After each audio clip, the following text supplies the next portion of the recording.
Hindi lahat ng kayamanan ay tungkol lang sa pera. Alam mo kasi kapag sinabi natin na kayamanan, madalas unang pumapasok sa isip natin, pera, bahay, sasakyan, negosyo o maraming ari-arian. Pero habang tumatanda tayo, marirealize natin na hindi naman lahat ng valuable things sa buhay ay nabibili lang ng pera. Minsan, ang pinakamalaking kayamanan ay yung pagkakaroon ng mabuting partner.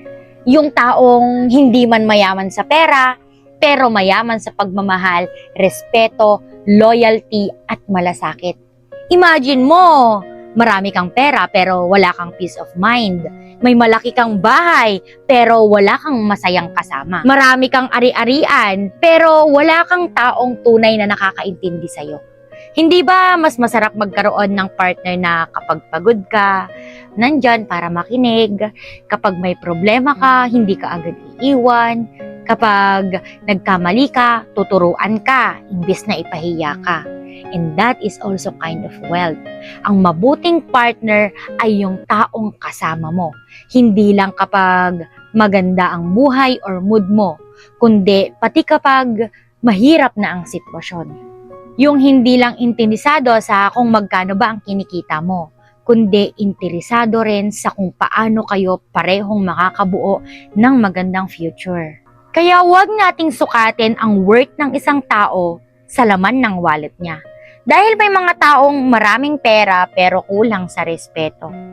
May mga taong successful sa karir pero hindi marunong maging mabuting partner.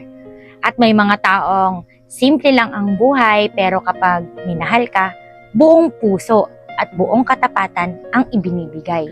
Of course, hindi masama ang maghangad ng financial stability. Importante rin ang pera dahil may mga responsibilidad tayo sa buhay.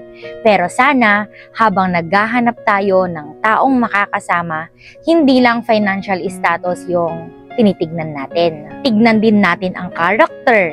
Mabait ba? Responsable ba? Loyal ba? Marunong bang rumispeto? Marunong bang makipag-communicate? Handa bang lumaban? Kasama ka kapag dumating na yung panahon na puro problema.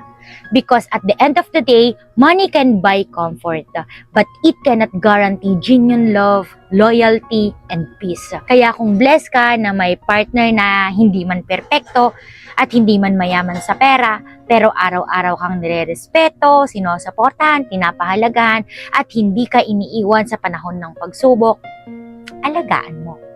Dahil minsan, alam nyo, ang pinakamahalagang kayamanan na makukuha mo sa buhay ay hindi yung nasa bank account. Minsan o kadalasan, nasa tabi mo. Alam mo kung ano? Isang mabuting partner. Yan ang kayamanang hindi madaling palitan at hindi kayang bilhin ng kahit gaano pa kayamang tao.